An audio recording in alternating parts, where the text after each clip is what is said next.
It's the media chat room where the celebrity headlines are talking. Y'all, welcome back to Live Behind the Headlines. It has been a while. However, I have missed going live, but I have been so busy with these lawsuit allegations that have been coming from left, right, and everywhere. And today it is not anything different. We will be covering the latest lawsuit that is out right now, which is The Dream, who is being sued currently by his protege, Chanaaz Mangroe. Y'all, this is an interesting lawsuit. The Dream does not look good in this lawsuit at all. And one thing about this lawsuit is everybody's been saying whenever these people are making these allegations, they need to speak up. They need to tell somebody. Well, in this instance and in this case, this person actually told, and basically, no one was really there to help her. And we're going to get into exactly who those people are and why people should be looking at them with a stink side eye. Okay. Hi to everyone who is in the chat today. Make or who is in the chat room. Make sure you get it in the chat and let us know anything that you have found out about this case or anything else that you want to know. Okay. So we're going to get straight into it. We have a lot to cover. And I actually hope I finish today because my kids should be coming home. But y'all, like I done said, the dream, he is in a sticky situation. And one thing that has been very prevalent in this case is a lot of pattern behaviors. So it's going to be up to you to decide whether you believe the allegations that are made. I'm just here letting you guys know exactly what is being reported. I have a lot to cover, so if y'all have anything to add to it, make sure that you again jump in those comments. So the dream, of course, we know him for making these big hits with people like Beyonce and Rihanna. Now, a lot of people are upset currently because they're like, why every time somebody get in trouble, they have to be naming the black people? They have to name Beyonce, Jay-Z, Rihanna, da da da. Well, quite simple as it's put, these are the people who he's written for the most. When you go through his catalog, you're gonna see that Rihanna and Beyonce are the top artists that he writes for. So here's a list of all the hits that he have wrote for Rihanna. And if you can see in the blue, those are all her singles. Now, when it comes to Beyonce, baby, the list goes on and on and on. He has written for her since what, her second, maybe even her first album, all the way up until now, her latest, which is Cowboy Carter.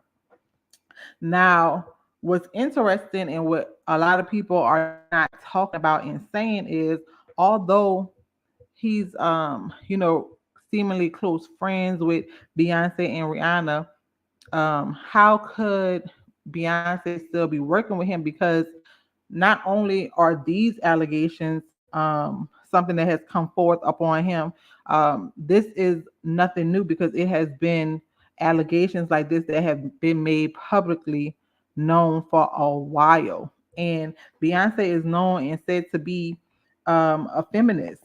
So, can she really be a feminist if she knows women are possibly getting hurt at the hands of some people who are in her camp? Because technically, he would be a part of her camp. He's a heavy collaborator with her, and it is on a consistent basis. So that is the question that people are talking about and want to know.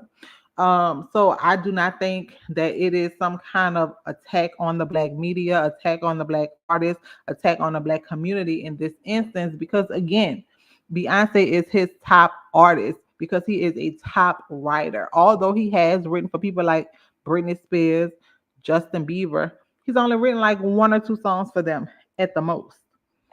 Now, the person who is making these allegations of grape, actual or ex trafficking, as well as actual battery, is a lady by the name of Chanaaz Mangroe. Now, in the media, you have not really heard a lot about her because she was an up and coming artist, right? She's a writer, she's a singer, all that there. So she's not a person that you're going to find too much information about. Like she's a groupie, or she's been out there like hanging with this rapper, hanging with this singer, trying to get on. No, she actually had a career, and she is from the Netherlands, which makes her a foreigner, right? So she came into the USA on a visa.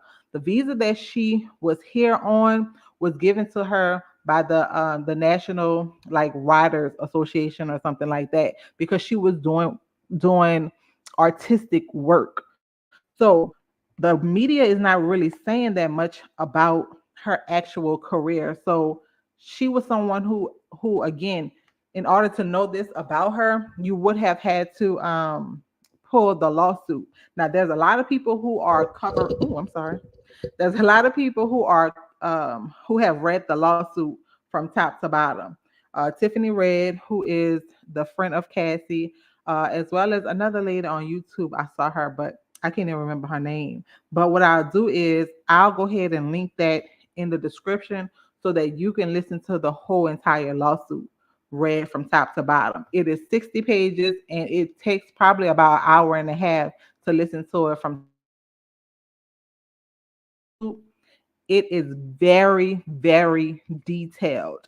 This is not one of those situations where she was with him today, she was with him 2 years from now. She went back, and then she came back and was with him for another 5 years because they were in a relationship. Is nothing like that. Now she did go home, meaning to like Amsterdam for a little while, basically with permission, and then she came back, but it was all under the intentions and the umbrella of her working, because again, she is an artist. Now, at the time when she was with Dream, her visa was about to expire, right? When she started to work with him. And he basically became her sponsor, or his company became her sponsor.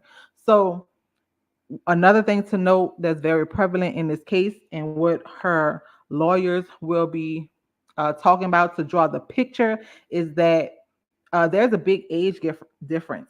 So, not only is she a foreigner in the USA by herself, but also she is very young. At this time, which was in 2015, she was only 23 years old. And she basically became very trusting because, again, someone from the Dream team reached out to her, said, "Hey, I want to give your music to Dream's manager because we see that you're very talented." And she basically thought that the gates of opportunity was going to work for her. Now, at this time, the Dream had past allegations, which we will get into later, with his ex-girlfriend slash baby mama. But what Channii is saying, Channii, which is her nickname, she's like, "Girl, I'm not from here. I didn't know all that kind of stuff was going on. I'm from the Netherlands. And not only that, girl, I was out here working. So anything that he had going on, I really did not know about. I was really um talking to him and getting into it with him because I thought it was going to create me an opportunity." Now, one thing that a lot of people is not saying about this case is the people who are representing Chanaaz, Channii, is the same exact law firm that represented Cassie in her lawsuit against Diddy. So, what does that tell you? That tell you that this is not another what's his name, Tyrone Blackburn case, as Just Hilarious said the other day on the radio. And y'all, it actually kind of pissed me off when she said that, because although you are reporting the news, you don't always have all the facts, but there is enough information out there at times for you just to Google something here and there so that you can at least put some right information out there. Because all these people are suing celebrities, everybody are thinking like, okay, well, now everybody want to try to make up claims to say something, because Kanye is being sued, Diddy is being sued by like 10 different people, not a dream. So it's looking like it's a hoax. But this, y'all, is a real legitimate case. This lady was definitely manipulated. She was coerced. She was definitely lured in with the intent of basically becoming a star, which at that time it was her dream. Because again, at this time she was in the USA already working on a visa in the music industry. Um, because again, that's how she was here on a visa. So when I first saw that these people had her case, what that told me was this is something real. They have enough evidence where they believe that they're going to work on a pro bono and they feel like they can win because this is a very prestigious law firm. Not to say or discredit any other law firm, but when these people are going to people like Tyrone Blackburn, who represents what's the guy's name? Little Rod and the girl who's suing Diddy as well as his son. People take those more as kind of like jokes because they feel like Tyrone is just out to try to get money. And if they had such real allegations, then why aren't people like this law firm, Wigdor? Why aren't anybody like that actually picking up on this case? So when I saw that they are the law firm that's actually pursuing the lawsuit, I was like, they must have something. And indeed, they do because they have text messages as well as emails. Now, they may have additional things, but they're not like Tyrone Blackburn in the sense of they kind of like put everything out there.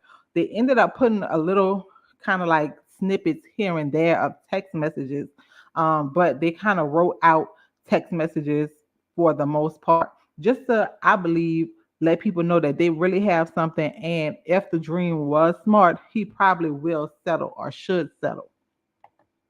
Now, the people who are being sued by Chanaaz uh, Mangroe is the Dream, as well as his company, which is called Contra Paris LLC. This company is being sued because in the lawsuit, she actually did get signed to him.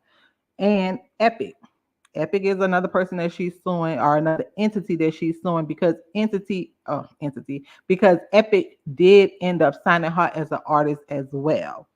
So this probably will be open and shut case, especially probably from somebody like Epic because they employees definitely knew what was going on, and we're going to show you exactly who those employees are because they are listed all throughout these lawsuits. Baby, they ain't played no games like Tyrone Blackburn them talking about um name redacted, talking about oh, we're gonna talk about it in discovery. They laid it all out and it is very chronologically in order from start to finish with dates. So that's how you already know for sure they have like the text messages because some of the statements are like oh on or about, but a lot of the timestamps and dates throughout this lawsuit has specific dates. All right, y'all. So again, y'all coming into the chat room, make sure that you get into the chat section so that y'all can let me know y'all thoughts about what's going on because this is going to be very triggering for some, and it's going to be very informative. And I hope that this case, as well as any more that comes forward, really show people, you just never know what a person is going through, right? All right, so hop in the comments and let me know if you have something to say. Now, Channii is now 33 years old, but this happened in 2015, and at that time she was only 23. Now, the Dream, whose name is Terrius, and I don't know his last name. It actually used to be Nash, but he changed it, and we will talk about that as well. As well as the company Contra Paris LLC, which is this art company that was developed by, it says, him and Jay-Z. However, a person who is listed throughout this lawsuit is the Dream's business partner, Christopher Tricky Stewart. All right. And like I told y'all, Epic, because again, a lot of their personnel ends up knowing. And that's what kind of pissed me off in this too, because like I told y'all, in this instance, people definitely knew, turned a blind eye. Now, I do know and understand and realize, y'all, that this was back in the day when nobody was talking and speaking up. But I hope that since people are now talking, these people actually talk and say what they saw at the time because it was a lot of things that was documented.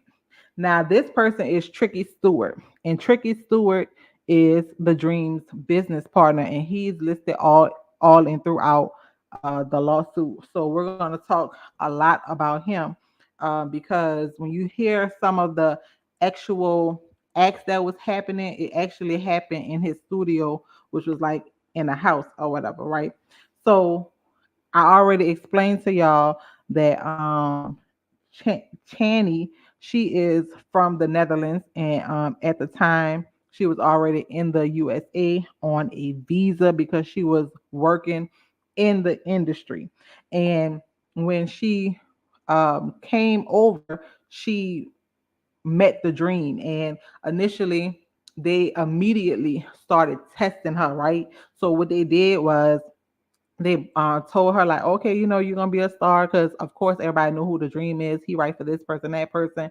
But when she first met them, they took her to like a strip club, and they took her to the strip club basically to test her to see how she reacted. And that should have been a red flag, but sometimes you're naive, you don't understand exactly what people are doing. In addition to that, you have to remember, y'all, she is not from the States, and a lot of times when you are foreign to a different state, a different city, there's cultures and there's different ways that people react to certain situations. So you have to understand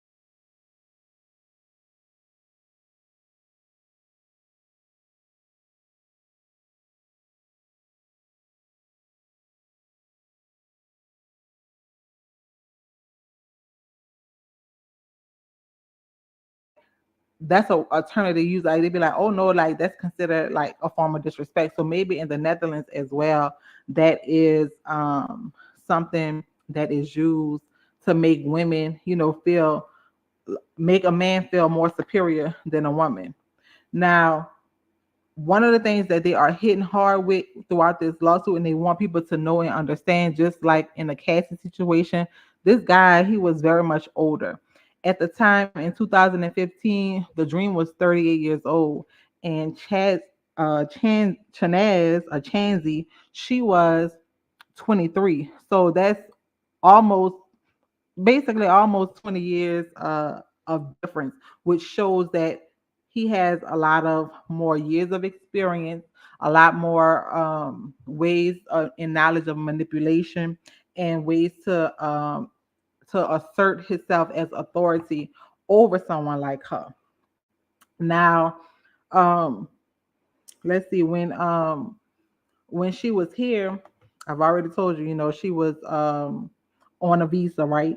And man, it's a small. Um, when he initially first started to work with her, he started to do things like tell her that he wanted to make her a star, and he wanted to work with uh, Beyonce as well as Rihanna. And so that was really ways that he captivated her, because her ears started to perk up, because this girl is very talented, because she's already the people that she's here on a visa with, they already like wrote her recommendations and sponsorship. So she's very talented. And so he's telling her like, okay, I work with these people, and I just need you to drop your guard basically and show me your most embarrassing parts, because this is a part of the process in order for me to be able to write these songs for you. And you don't have to feel no kind of way about it, because this is the same thing that I have to do with Beyonce and Rihanna. So in order for me to give you those hits, you have to basically give me all of you. That's basically what he is saying throughout the text messages and throughout the lawsuit, and they make that very clear. So I need to know things you think or embarrassed about to um, to the furthest extent. I'm going to be your better half of this going where if this is going where I think it's going, and that's just basically how it starts out, right? So he tells her, in order for us to build, me and Beyonce have what we call like a sanctuary. That means that we're very close, and I know Beyonce in the most intimate ways, is what he's basically saying. And I know her so well, and this process works so well because I even knew she was pregnant before her own husband. That's how well this process works. And so she was like, "Well, you want to build a sanctuary with me? You want me to be a better head? Like, what does that mean? What exactly is it?" And so this is them showing how manipulative he was because, again, she's foreign.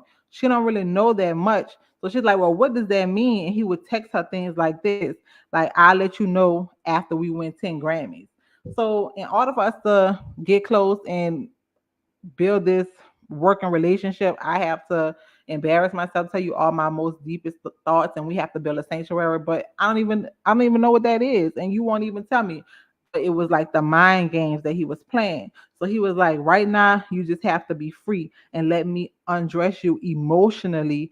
Do it. I mean, let me dress you emotionally. Do I know what's underneath your heart? So that was the route that he was taking in order to manipulate her. So when you think about a sanctuary, we already know what that means. We know that it's a sacred, holy place. We know it's a place of safety and it's a place of reserve where people want to go whenever, they don't want the weights of the world. They want to feel safe. And that's exactly what he was trying to do so that he can what is the word, like prey. He can prey on her because he's very much a predator, and they have to make you feel like you're going to be safe and they're going to take care of you, because that was one of the things that he kept stressing throughout the text messages, is like, I'm going to be your mom and I'm going to be your dad. I'm going to take care of you, your thoughts my thoughts, kind of thing. Now, not only that, y'all, but when he started to um like when she started, I guess, like open up, although she was scared, he immediately started to try to make advances at her, and she denied it, of course, but he was very persistent, and every time that he would make these advances, y'all, it was very aggressive. And so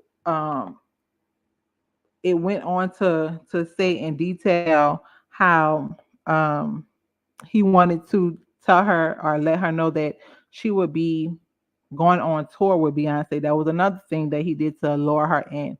He acted like Beyonce was going on this tour and that she would be able to be an opening act. So in her becoming an opening act, she had to again do all these things to please him, because him and Beyonce are so close and so cool. It's nothing for me to be able to get you to be a part of this tour, and that again is gonna start and headline your career.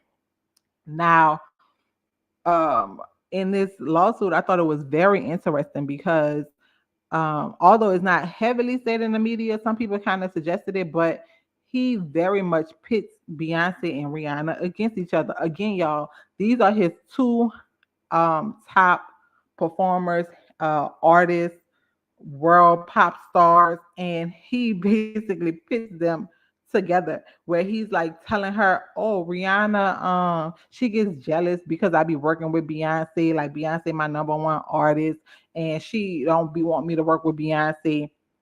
She be trying to buy me these gifts so that I can work with her and give her the hits versus Beyonce." Like, very much separation, divide and conquer kind of energy. And y'all, that as soon as I saw that, I just started to think about all the things that people talk about and report in the press when it comes to Beyonce and Rihanna.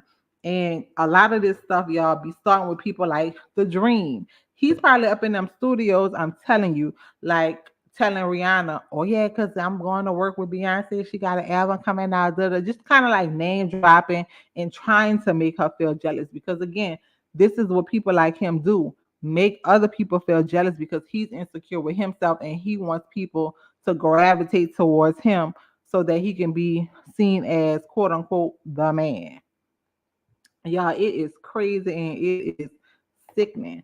And again, y'all, he also not only did he lie about the Beyonce thing, but he also was saying like Rihanna wanted to date him, as well as saying that Rihanna was buying him gifts so that she can be seen more favorable, right?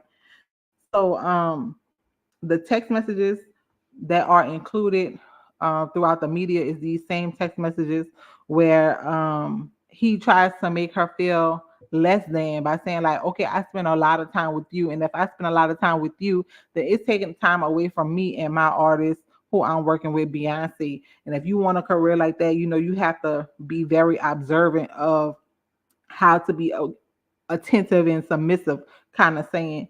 And again, throughout the whole lawsuit, she's saying like, she's confused. She doesn't know what a lot of this stuff means. So literally, as soon as she started working with him or came down to work with him, the abuse started. So this is a this is an ex trafficking case because of the assaults that were happening. It started off in LA, which is where they met. And then at some point, he gets her to then relocate to Atlanta.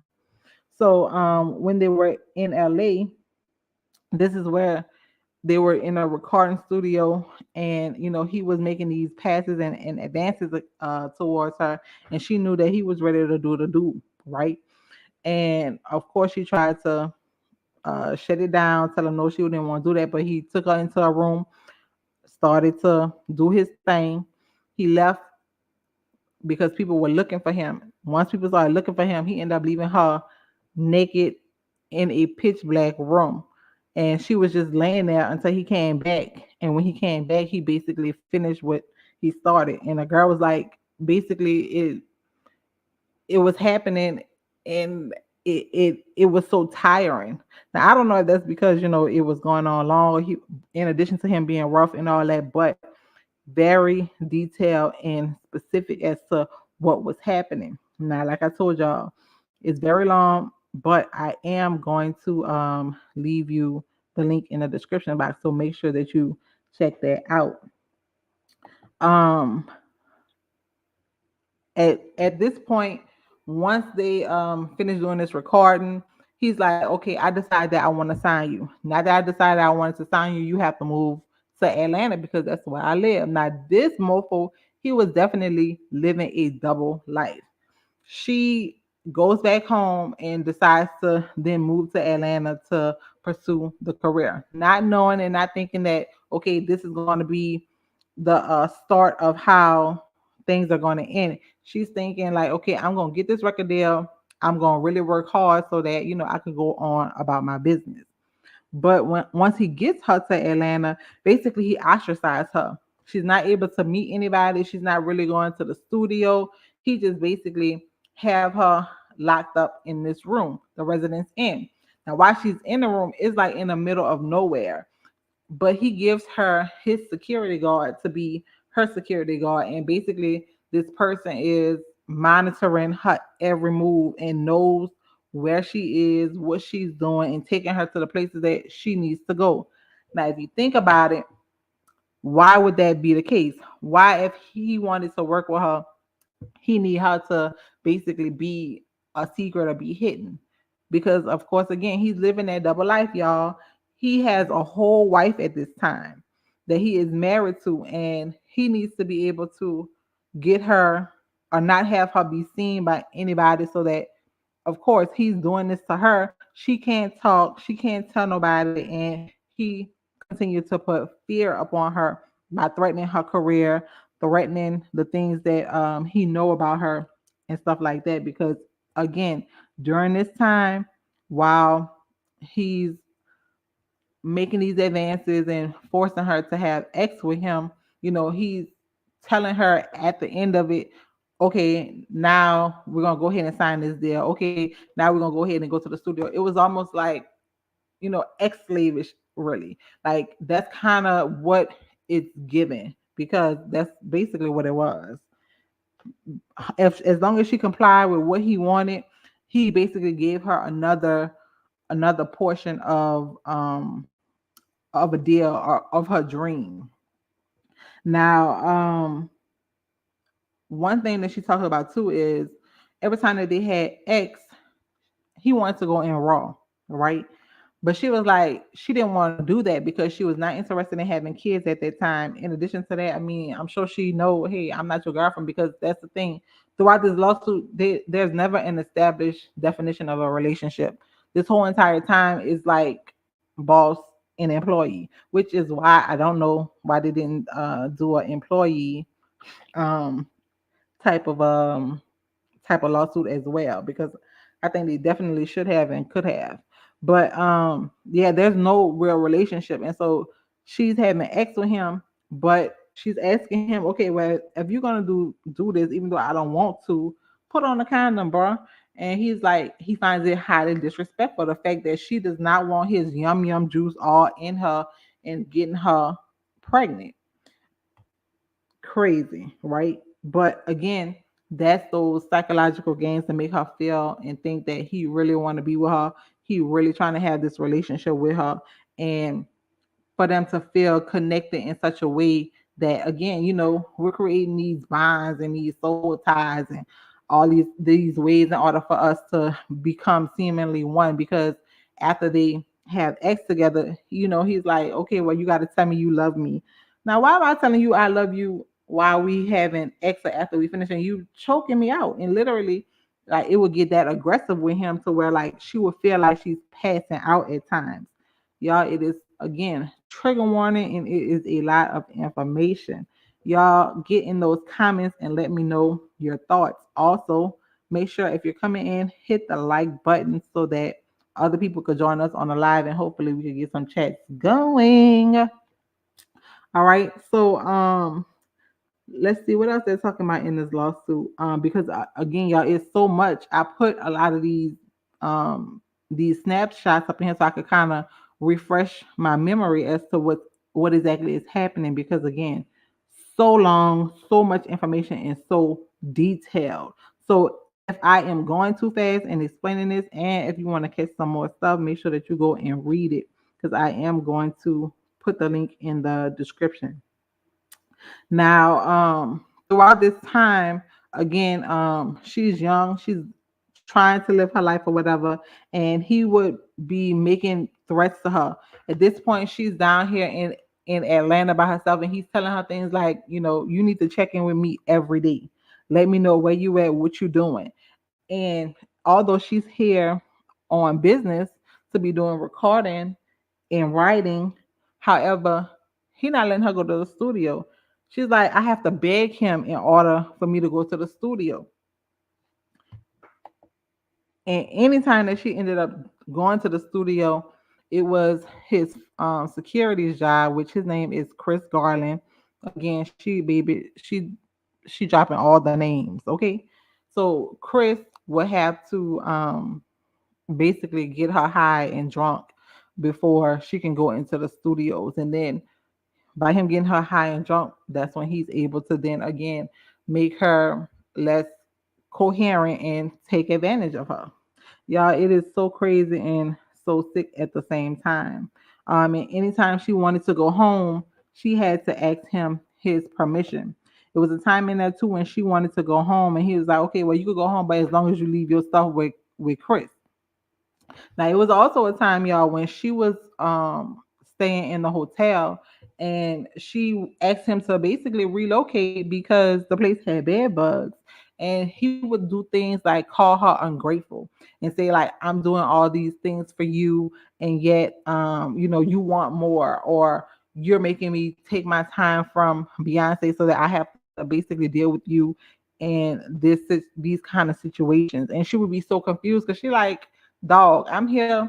And I'm talking in my verbiage, y'all, but she like, dog, I'm here, and I at least want to be comfortable and safe. But he would do things like that to make her feel again like she was less than, and as if she was being very ungrateful for what he was doing for her. Mind you, when he's doing all these things, he's like, basically, this is an advance. So in the music industry, when people talk about advances, that means that I'm gonna give you the money right now, but you gonna pay me when the money actually come back, so it's gonna be recouped. So he got her staying in this rag motel, a rag hotel with bed bugs, and telling her that she's complaining. Now, she also talks about the time, y'all, when she had a pregnancy scare. And when she had this pregnancy scare, she really did not want to be pregnant. She was actually sick and she had to take antibiotics. and she was very upset because she knew that with taking these antibiotics, um it would de-strengthen or unstrengthen her birth control. And he got very upset at her and basically would like yell at her and degrade and demean her. Now, again, this whole time, every time he does something bad to her, actually, he then makes up with it by telling her, okay, we're going to sign a contract, or you're going to meet with LA Reid, the record label, or this is going to happen career wise, or you're going to get in the studio, you're going to write a song. Now there was this one time where they're painting this picture to say and show he wanted to be in control of all aspects of her life.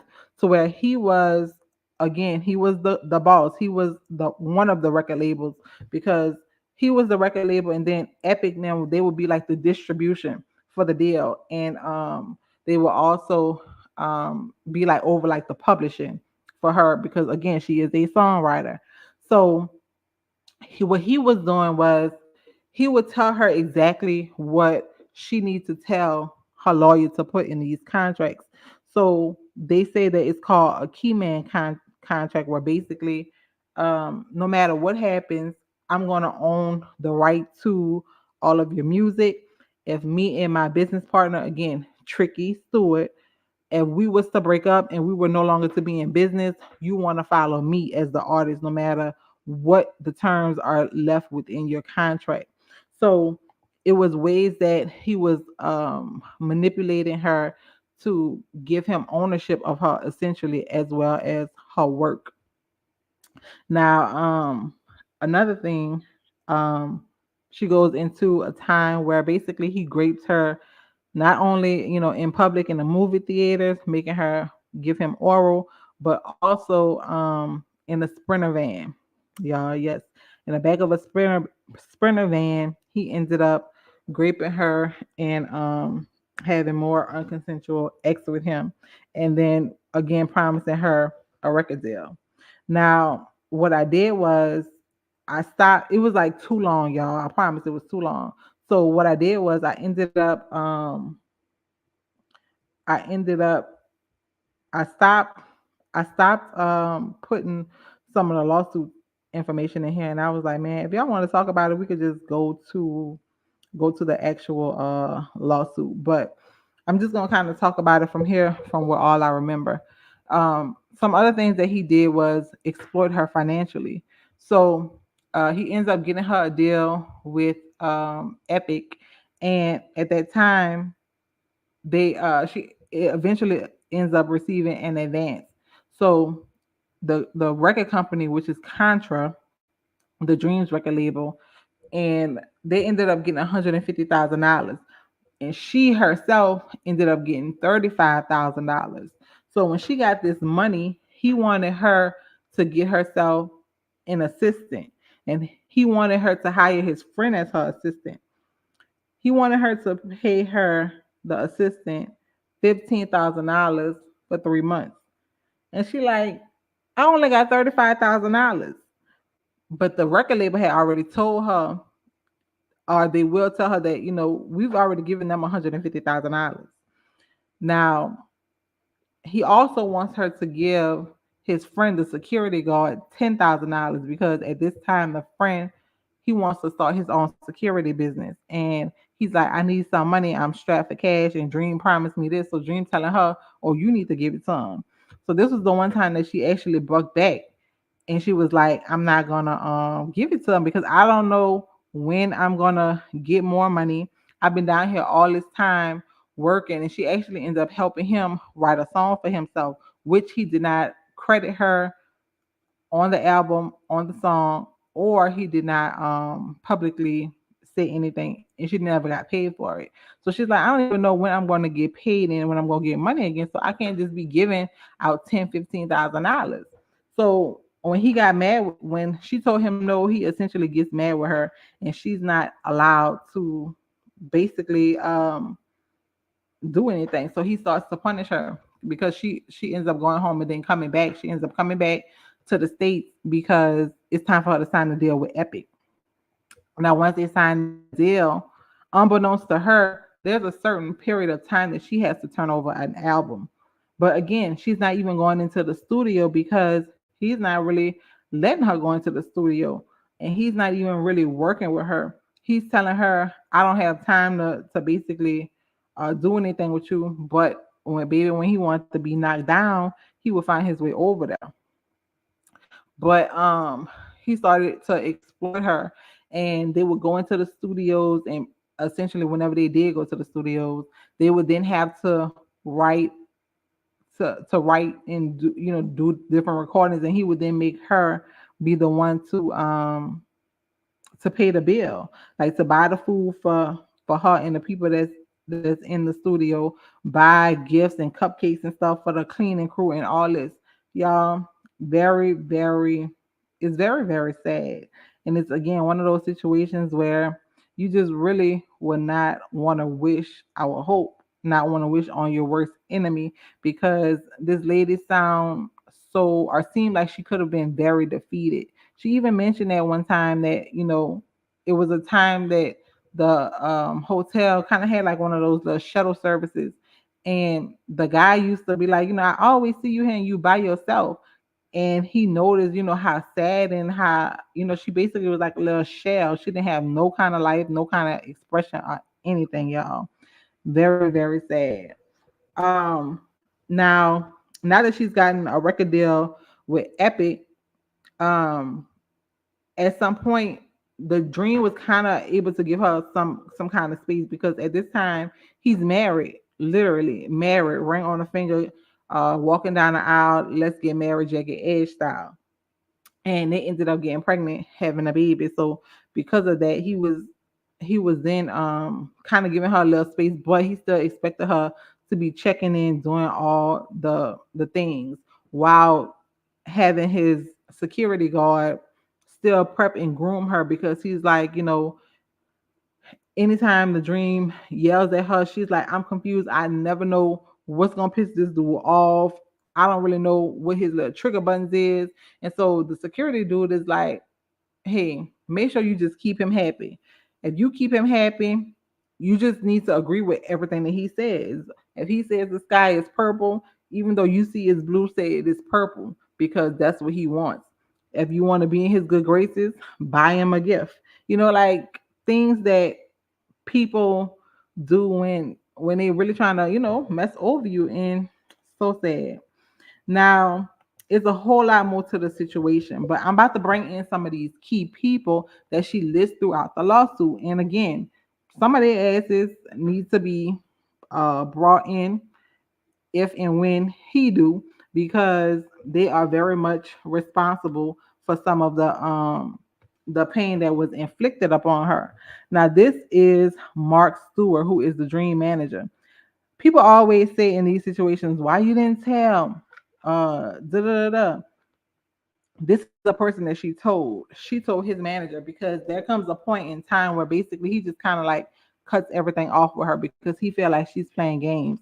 Throughout the lawsuit, he's always telling her like, oh, I don't feel like you're as invested or you as interested as I am, but you need to basically get on board. So there was this time when, the final time, he was like, he asked her to come to the studio. But I mean, shit, going asking me to come to the studio is like asking me to come to McDonald's. And we always going to the McDonald's that's on South Side, even though they have a McDonald's that's on North Side. And we always go on the South Side, and you say come to the studio, I'm gonna go to South Side.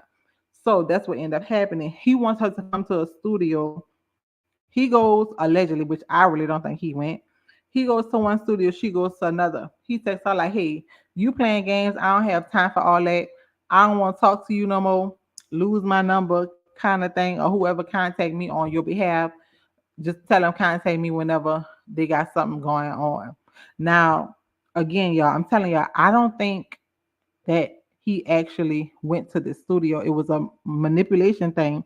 But not only I don't think that this is why throughout his patterns, like his relationships and stuff, you'll see he gets very disinterested very fast. Him and Nivea met each other. They got married after like 2 or 3 weeks of knowing each other. And then after maybe like I think she said 2 or 3 years, Basically, he didn't want to be married no more, and they ended up getting a divorce. Christina Milian, him and her met, married. He was cheating on her, like at the end of her pregnancy, and she ended up finding out. They ended up getting a divorce because he didn't no longer want to be married. So the stuff that's happening throughout the course of this lawsuit, even though it is long, it's like a year long from the end of 2014 to like the beginning of 2016. So it's like a year long. And at this time, I'm thinking that he got bored with her. And that's what made him want to cut off communication. And it was basically the easiest way because he had gotten everything he wanted. He had gotten the X from her. He had gotten her to sign over her rights to her music. He had gotten her to be signed as an artist to him, and he had basically gotten her to not even fall in love. That was probably his goal, but I mean, she wasn't because this was really business for her. But that was what he was trying to do. So he's like, I don't want to do that no more. I want to I mean, you're not taking this career your career serious. You're not showing up at the studio, so therefore just have the other people contact me. So at this point she was confused, mad, and he wasn't really in communication with her. So she contacts Ricky, Tricky, and lets him know what is happening. So she's like, hey, he has been actually abusing me. He's emotionally abusing me, and I really just want to, take my career to the next level. Like I'm here on business, and this is what I'm trying to do. But he's like, okay, I'm gonna talk to him, kind of see what's going on. Then he passes her to Mark Stewart, who is Tricky's brother, aka the Dream's manager. So once he passes her to him, he's like, man, this is a sticky situation. It sounds personal and I don't want to get into it. And she's like, well, what am I supposed to do? Basically, like, I need help. Essentially, at some point that I forgot to mention, but a person by the name of G. Roberson is who the Dream had connected her with to be her manager. He is a very well-known manager in the industry. Some of his clients are Drake, Nicki Minaj. That's who he's most notable for managing. So he becomes her manager for like a short period of time. She ends up telling him also what's happening to her, and she's telling him like, I need to get away from here. So what ends up happening is Mark is like, okay, I'm gonna find a way to get you to Epic, basically. So there's this person who's going to come into play who I'm going to tell you about in a minute. It's going to be a female. She's her A&R person for Epic. And he's like, we're going to, my kids are here, y'all. He's like, we're gonna get you to basically like have a meeting with her so that nothing won't look suspicious because she's telling him the Dream as well as the security guard Chris Garland, they have access to me all the time, and I'm really fearful, especially now that I'm telling people about them. So they're like, okay, I'm gonna try to get you some help. So she goes to LA, and they end up having a meeting, and it's G. Roberson, um, as well as Gene Nelson and Jay Irvin. Now, basically, G. Roberson ends up kind of passing her along to Jay Irvin because she's telling them again, hey, y'all, I am in this situation where he won't let me record. I can't do nothing. I'm being actually abused and I don't know what to do. So G. Roberson ended up passing her to Jay Irvin, who becomes her new manager. Her new manager. He's doing like the day-to-day stuff. Then there's a person by the name of Gene Nelson. So Gene Nelson, when you look him up, y'all, he is a person who started in the industry with guess who? The Diddler. He came up underneath. He came up underneath. Wait, hold on, y'all. Hold on.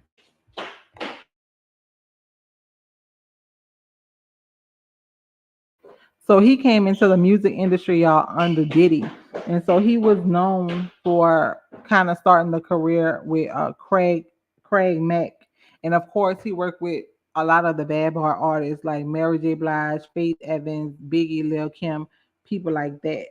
So it's not very surprising to know that she went to somebody like him to help her, and basically he did nothing as well.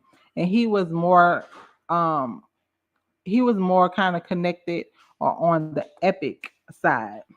Now this is the person who everybody needs to kind of like go to her Twitter and tell her make a statement or something. This was her A&R person. Her name is Erica Coulter.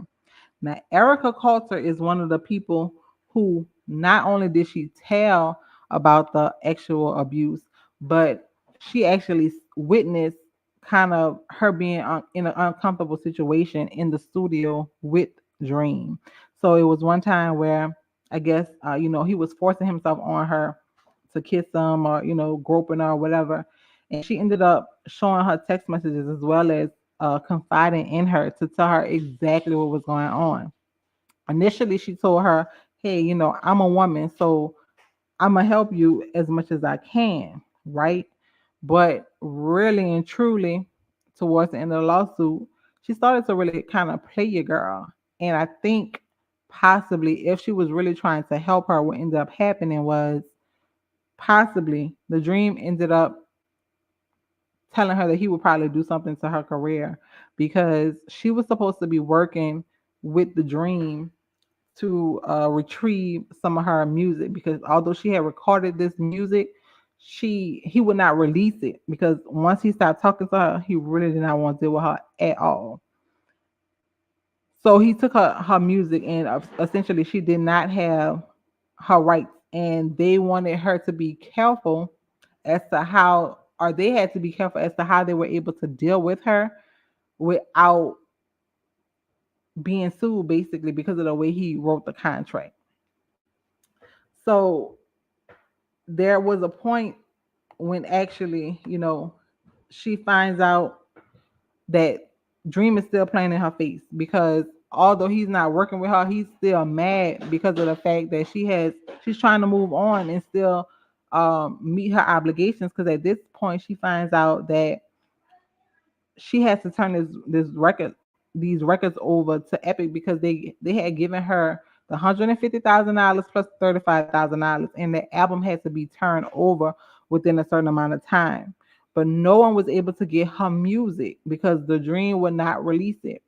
Not only that, but they had posed some information and told um LA Reid that when they were recording, like they were the dream was getting her to say different things that may be culturally offensive to other people. Like it didn't make sense because again, she is from the Netherlands and she's saying stuff like Ronsta and stuff like that, which Tricky is the one who brought that up. So it's a lot of information and a lot of people who again had knowledge as to what was going on, who she confided in, and she tried to get to help her, but she was unsuccessful. So she had to essentially do a video, and this is at the point where I believe the girl Erica was basically playing in her face because she turned the video in originally, when she was supposed to be working with the dream, like they had given her some messed up clothes, messed up shoes, and she ended up basically shooting the video herself by getting her own things. And when she turned the video in, everybody through on Epic side said that they loved it. But when she went to Erica, Erica was like, "Girl, nobody liked your video. Neither did the Dream." And she's like, "Well, I've been trying to work with him. I've been sending him my treatments for the video, but he has not contacted me." So she's like, "Well, what you want to do?" So she's like, "What am I supposed to do?" And Erica's like, "Well, you just need to find a way to work with the dream." And she's like confused because she's like, "I done already told y'all what the situation is. Why do y'all still want me to work with him? But if I need to, I will." Essentially, she ended up still being confused because Erica's telling her nobody don't like it, while on the other hand, people told her directly that they loved it. Now, she ends up getting a message, from Dream or whatever. And Dream is telling her, like, you tried to play me, but you basically played yourself. Again, mad because she went behind his back trying to actually handle her business for the contract that she is under for Epic. Lo and behold, she don't know nothing that's going on. They end up having um a music fest, like Epic Fest or whatever. She end up going, and your girl Erica is like, "Girl, why are you here?" And at this time, she ends up finding out that she was dropped from the record label, and she did not know it. Her manager should have communicated it to her. However, he did not, because he did not communicate it with her. When she sees like LA Reid, she's trying to talk to him to let her know what exactly is happening. But LA Reid and some of the marketing people, they're like, we gotta go. We'll talk to you later. She tries to then talk to your girl Erica, and Erica was like, "Girl, you been dropped." So she was confused, like, why am I dropped? I already told y'all what the situation was. Like, I cannot get my music or whatever. So essentially, that was the reason that they dropped her, because she was not able to turn the project in on time, and they were not. The Dream was unwilling to work with them, and so they just end up having to drop her. And her manager had never told her. Dream, of course, had never told her, and she was just out of luck. And she ended up basically kind of quitting the music industry. Anytime she tried to record or whatever, it would really become traumatic for her because of all the things that she had experienced and all the things that she had lost throughout her time with this man, basically playing in her face, actually assaulting her, really messing with her self-esteem and confidence.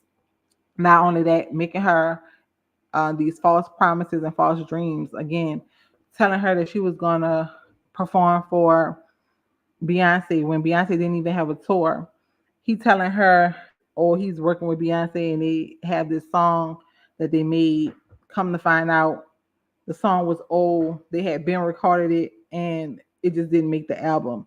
So very much manipulative, very much gaslighting, very much narcissistic, very much like bad. And I really felt bad for her again throughout this, reading the lawsuit, hearing the lawsuit, because um, this girl really had a promising career had she been linked to somebody who had real intentions on putting her out as an artist. In addition to that, trying to receive help from people who, even though she didn't know she could trust, she really relied on them, because she didn't really have anybody else. And it's like, okay, if I can tell somebody what I'm going through, then maybe somebody can help me. But again, because they're all on his team, all from his side, nobody really is helping her. The only person who really helped her, in my opinion, from the lawsuit, I guess you can say, kind of like, is Mark Stewart, which was the Dream manager, because he basically got, once she told him like, hey, I really feel unsafe, I'm scared, I don't know what's going to happen to me if I go back, to this Airbnb. He basically got her to LA and devised a plan so that it could be like she had to meet with the girl Erica, who she essentially confided in again as a woman, and not even her really helped her. She said that she would, and maybe just to give her a little credit, it could be due to the fact that, again, during that time in the industry, especially being a woman, she didn't really have much of a voice. But I mean, at the same time, too, she did not give her any kind of direction. And although she told her that she would help her, she basically played in her face and smirked when she had to tell her that she was dropped from her record label. Um, Probably almost seeming like somebody like her, to me, would seem like they think that somebody like her wanted to be in that situation, like almost like she put herself in that situation, because they're in the studio and they're kissing and stuff like that. But again, why they kissing and he's inappropriately touching her, like she's damn near blinking her eyes so that she can know that she is uncomfortable. And again, not diffusing the situation, just continue to be complicit. And so, if for some reason this lawsuit does not get settled, I hope that she testifies during discovery as to what she actually saw, because now is the time to be able to stand up and talk. There is a open gate that allows people to speak on the things that they have saw in the industry that has been wrong, allowing people who have this massive amount of power to be held accountable for the wrong that they've done. Maybe not to you, but people that you know, or people that could have been people that you knew. So we definitely need to figure out, hey sis, why you ain't make no statement? Hey sis, this is the Me Too movement and it could be you too. So why you ain't saying nothing? Because again, all these people, they are very quiet on social media with nothing to say, nothing, nada, zip. Okay. All right, so like I told y'all, this happened in 2015. Of course, we know generally it would be past the statute of limitation. However, because that was a new law that was put into place last year, it's called the Sexual Abuse and Cover Up Accountability Act. And what that did was it allows victims who are over the age of 18 um, to hold their um their predators accountable for things that they have done to them that happened within, well, between now and 2000, or wait, what was it? Yeah, let me see. Okay, so between now and, I thought I had another slide, I did, but I think this is the wrong slide. But between now and, I think it was like 1999 or 2003. I think 2003, something like that. So this is the act in the law to which she's able to actually sue, and she's able to sue on a civil basis. Again, remember, y'all, in order to be tried or for it to be considered criminal, the prosecutor or the DA's office would have to pick it up through what they see. And honestly, based off of the information that's put into the lawsuit, it seems like they probably won't have enough information to make it, trafficking. So therefore, civil restitution is really going to be the best route. Now she's basically asking the court for compensation for consequential damages, loss of wages, earnings, anything that she basically could have made during that time, with interest on those amounts, as well as money for mental pain and anguish because she has severe emotional distress. Again, she was not able to record after this. She lost her zeal for music because of the traumatic experience that she's had. She's also asking for her attorney fees to be paid, as well as anything else that the court may seem um, applicable. So the dream, of course, he basically around here lollygagging. But one thing that I had mentioned is a lot of this behavior to me seems creditable of what she said, because um he's been married quite a few times and is listed in the lawsuits. And one of the people that he was married to was the singer Nivea, of who he has 3 kids with. And like I stated earlier, they met each other and married very quickly, and then divorced. And she was someone who never really spoke against him, saying that she was abused. At least I could not find that. They had people on Twitter saying it, but I did not find anything to support that. And in these situations, honestly, if there is nothing, I don't think that she will be making a statement, this especially if this case ends up basically coming in and going being kind of like overshadow maybe if somebody else make a suit against Diddy or something. Like I can see possibly it not being brought forth, which is why attaching Beyonce's name honestly is a good idea because you know it will possibly have the ability to continue to go in terms of media wise to make sure that he is held accountable and these people in the industry do basically the same things to him as they did to Diddy, taking down these people with all this power. But Nivea has never said anything negative about him that I was able to find. And it's not that shocking because again, she had 3 kids for him.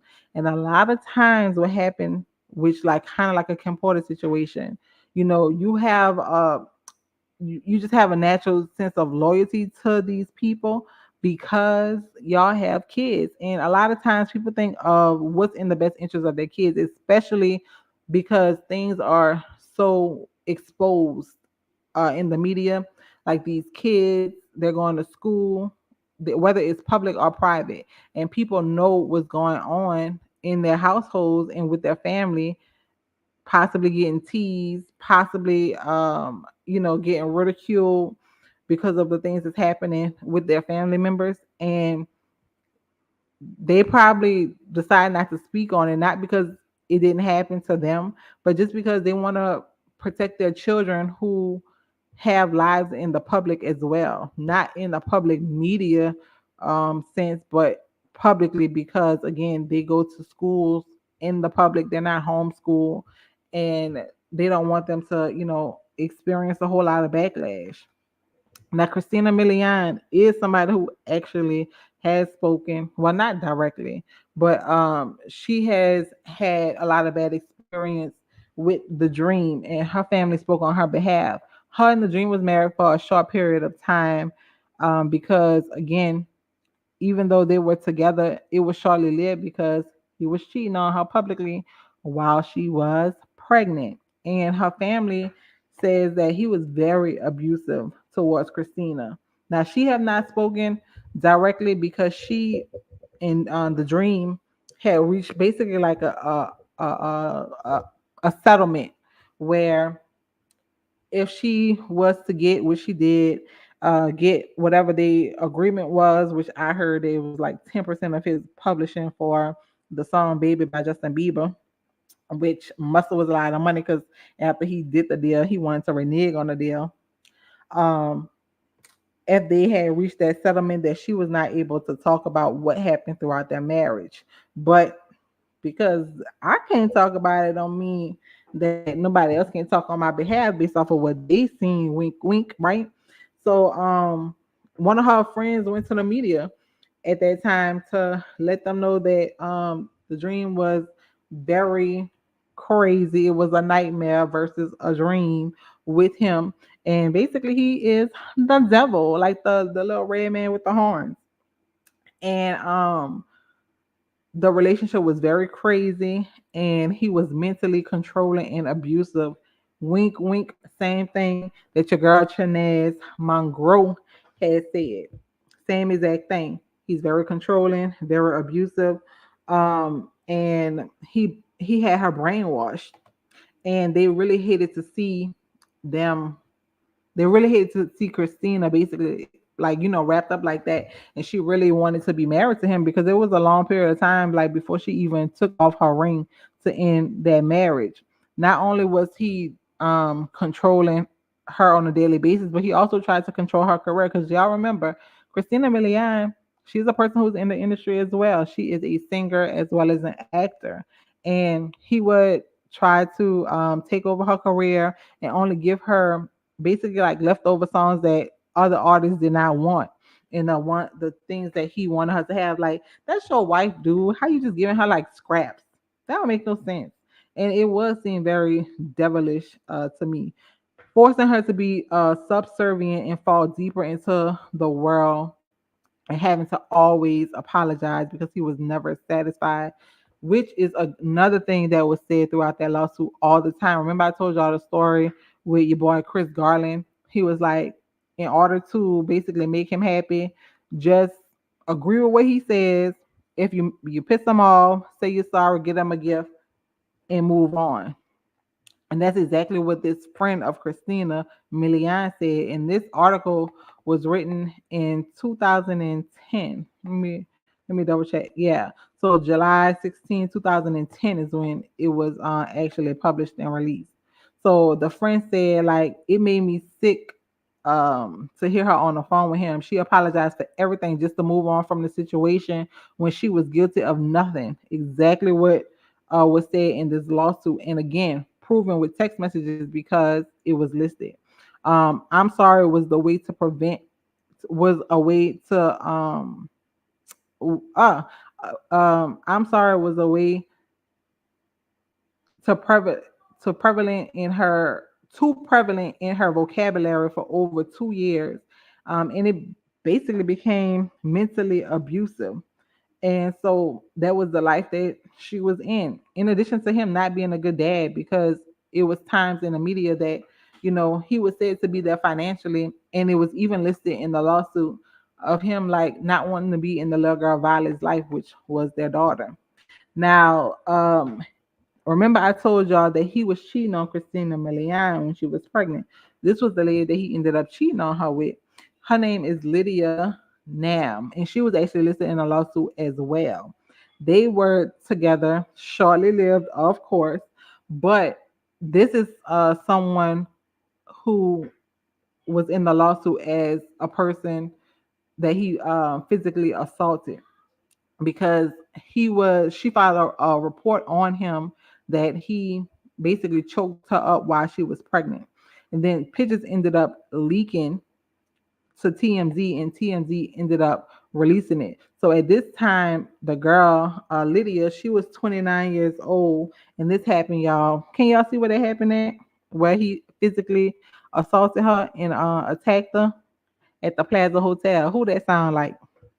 Y'all let me know in the comments who that sound like attacking people in the hotel. So they could have some footage somewhere floating around here of him attacking her possibly.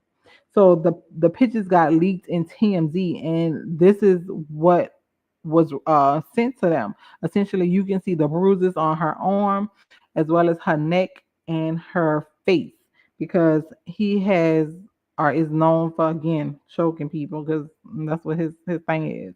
Now, like I told you, throughout this whole entire time, he has been married, and this is his wife. And they have been married ever since 2014 up until now. And they have 4 children together. So he have a total of 9 children. Now, y'all, at some point in 2020, he actually ends up changing his name.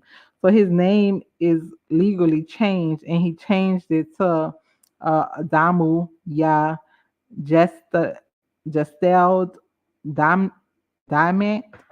Now he says he legally changed his name due to not really knowing where his original name came from, but he also said it was due, again, this is what I really believe it to be, due to rebranding. Because remember, y'all, like I told y'all, in 2014 he had that incident with the ex-girlfriend, and prior to that in 2010 he had the incident with Christina Milian. And so he basically changed his name to rebrand himself. Now, this is what I think. Now, even though he got his name changed in 2020, if y'all notice on here in 2023, he ends up changing his children's last name with Nivea. They have 3 kids together again. So they end up changing their name. And I think that was probably because he knew that these lawsuits was coming out. Because y'all, a lot of times what happened is when people know that they're doing these lawsuits, they start um kind of talking in the background saying like, hey, I got this lawsuit, I'm gonna sue you, here's some of the proof we have. Kind of like artists see it as kind of like, people trying to like shake them down for money or whatever, but really it's just a tactic used that they don't actually have to go to court. Because it's odd to me that he changed his name in 2020, even if you can say it was the end of 2020 going into 2021. He didn't change his kids names until 2023. So peculiar, right? Let's see. All right. So, of course, ever since these allegations have come out, the game, the dream has said that these rumors are not true, and that they are, he's offended that someone would even make this stuff up about him. But y'all know, I think he lying. These claims are untrue and defamatory. So, guess what that means? That if for some reason they have to go to court and she proves him to be wrong, guess what? He lied like Diddy. Liar, liar, liar, liar. All right, so these claims are untrue and defamatory. I oppose all forms of harassment and have always strived to help people realize their career goals. So he's deeply offended and saddened by these obligations. But again, time will tell. We definitely will see. But I think some people who definitely will know for sure if these allegations are true or not is people like Beyonce. Yo, what that music at when they be like dun dun dun Beyonce? Because Beyonce know if she have a sanctuary with him or not. Beyonce know whether her name was dropped in these text messages, so he possibly using her name to clout and chase off of her. So I wonder if people like that are going to speak out, which I very highly doubt. But I do think that they have a social responsibility to speak out and say, although whether these lawsuits are true or false, at no point in time can anyone represent me by saying that you're gonna work with me or whatever, unless my management team directly seeks some type of opportunity or something like that. Like, being that her name is all up and through this lawsuit, she definitely should speak out and say something, especially because she claims to be a feminist. Now, people are definitely saying that she's not going to work with the dream again.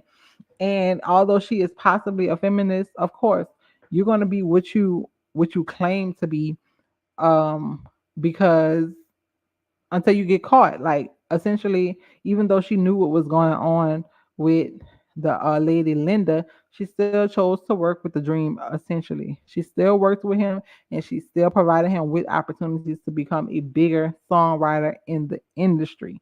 And to me, that is not what a feminist is. Although you can, forgive people and allow people to be who they are, when you are about money, you really see people true colors. And because she wanted those albums, she wanted those sales, she was still willing to work with him despite all the rumors that was going on about him in the industry, whether it was with Christina Milian, Nivea, and or this lady right here. So y'all definitely let me know. There is a lot being said in the background where people are like, this is Jay-Z's turn to, or this is the segue that they're getting closer to exposing Jay-Z, because y'all, again, this is not just by it's not just a coincidence that Beyonce is the person, again, y'all, that this allegation is kind of written close to home about. And additionally, not saying nothing about it, not taking a stand to say we stand against it is a problem, because if you don't stand against it, what you stand for it. And they have a lot of allegations out there too about um, Beyonce and Jay-Z, being on that island, because their name was on that list. And y'all, on that list, after that list came out, this lady by the name of oh man, it's something Witness. What is the name of her channel? Surprise Witness. That's her name. She's very funny. I like her.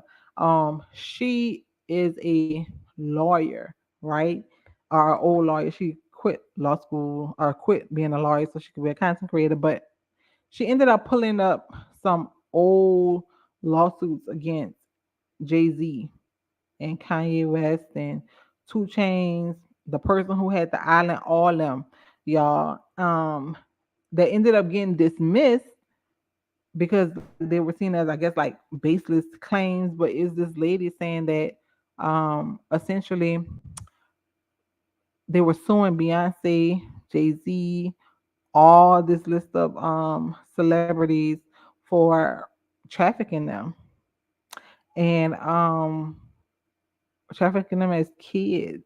And the fact that they name on that list for being on that island, it's not looking too good, y'all. They saying Jay-Z is gonna be next.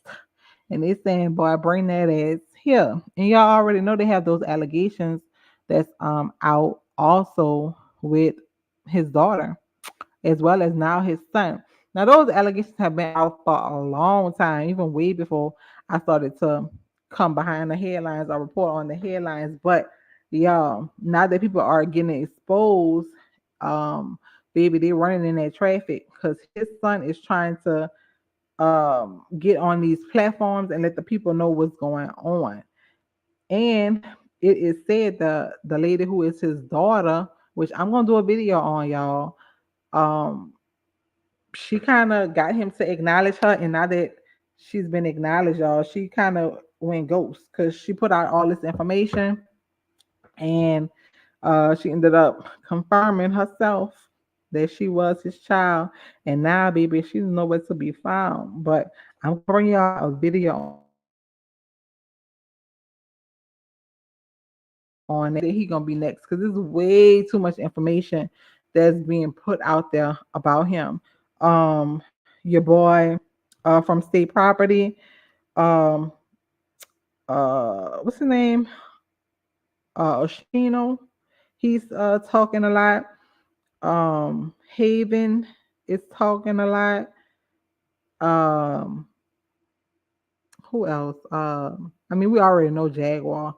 Jaguar Wright is always talking, but it's just more and more people who starting to say stuff and confirm a lot of things that has been speculated in the media, and they're confirming it to be true. So y'all, I'm getting those stories together. I'm trying to stay on top of it so y'all can be informed as to what's going on for when it actually happened, because y'all know a few months ago it was reported. I think I even reported it that they said Beyonce and Jay-Z was kind of separating assets because they kind of planning on knowing things is about to go down.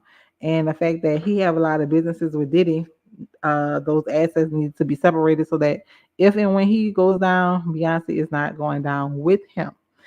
Keep them entities separate and apart from each other. So y'all, I gotta start bringing my information that I'm researching and seeing to y'all. I need y'all to also get in those comments and let me know your thoughts and opinions as to what is going on. Y'all, thank y'all so much for being on live with me. Sorry that it took so long because y'all know I can talk and I can talk even though I'm talking about myself. Next time, y'all make sure that y'all hop in the comments and let me know y'all thoughts and opinions, okay?